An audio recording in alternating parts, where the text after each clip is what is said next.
छत्रपती संभाजीनगर शहरातून एक हृदयरावक घटना समोर आली आहे। पतीच्या त्रासाला आणि दुसऱ्या लग्नाच्या धमकीला कंटाळून एका 23 वर्षीय गर्भवतीने गळफास घेऊन आपलं जीवन संपवलंय। आयशा अरबाज शेख असं मृत विवाहितेचं नाव असून ती 5 महिन्यांची गर्भवती होती। विशेष म्हणजे तिच्या पोटात 2 जुळी अपत्ये होती। या पोटातील बाळांचाही मातेसोबतच मृत्यू झालाय।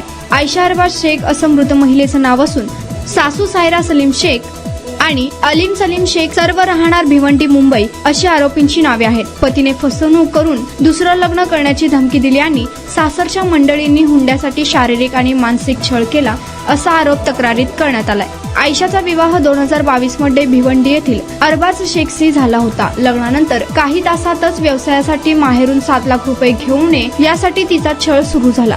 आयशा दुसऱ्यांदा गर्भवती असतानाही पतीने तिला घराबाहेर काढून 13 नोव्हेंबर रोजी माहेरी आणून सोडलं होतं। आता मला तुझ्यामध्ये रस नाही, मी दुसरं लग्न करणार आहे अशा धमक्या तिला सातत्याने त्रास दिला जात होता। अशा त्रासामुळे ती प्रचंड मानसिक तणावात होती। मी कुठे येऊन फसले, मी लग्न का केलं, कोणाला मनात ठेवायचं असेल तर मनापासून ठेवा, केवळ नावापुरते मनात ठेवू नका, या आय डेट माय लाईफ अशा शब्दात तिने आपल्या वेदना मांडल्या आहेत। पोटात वाढणाऱ्या जुळ्या बाळांसह आयशाने घेतलेल्या या टोकाच्या निर्णयामुळे संपूर्ण परिसरात शोककळा पसरली असून आईच्या जाण्याने तिच्या चिमुकल्या मुलावरचं हे आईचं छत्र कायमचं हरपलं आहे। या घटनेचा तपास पोलीस कर्मचारी करत आहेत।